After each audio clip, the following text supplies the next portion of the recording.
Lahat naman siguro tayo naka-experience ng pagkagising natin. Gusto pa nating matulog ulit. Kaya, yun ang nangyayari sa akin today. So, gumawa lang ako ng simpleng baon ng anak ko, yung peanut butter and jelly kasama yung magic creams at isang orange. Yung drinks naman niya ay kukunin lang niya doon sa cafeteria dahil nagbabayad na kami ng $10 a month para sa kanyang milk. At pagkatapos naman ay nilinisan ko na rin itong aming living room dahil sobrang malikabok. Itong computer, hindi ko na siya nagamit simula nung tumigil akong magmukbang.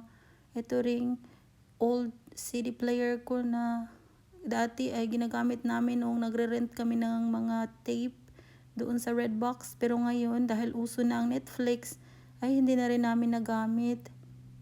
So, kung may gusto dyan, ay sa inyo na ito, pero kayo ang magbayad ng shipping.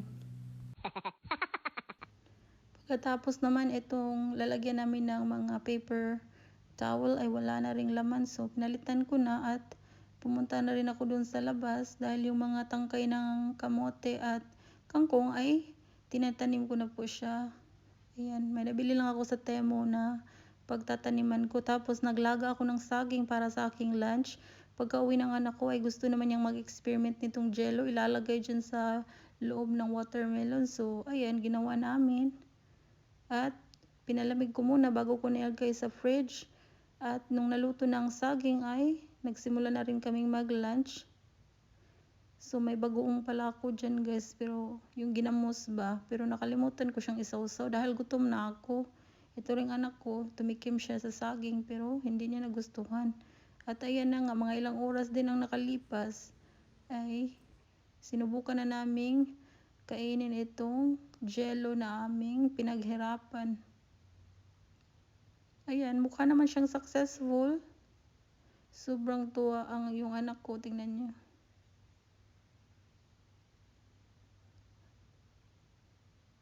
Sabi niya yan lang daw ang dinner niya, pero ayan, kumain din naman siya pagkatapos niyan. Hindi yan nakakabusog. Pero okay naman siya guys.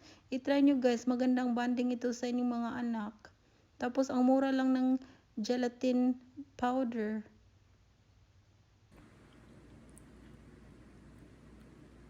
At ayan na, pagkatapos ay nagmarinate na din ako nitong manok. So pinaghiwalay ko lang siya ng dalawang lalagyan.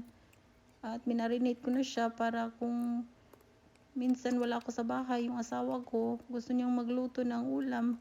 Ayan, ready na yan. Pwede na yung ilagay sa air fryer dahil na-marinate ko na siya.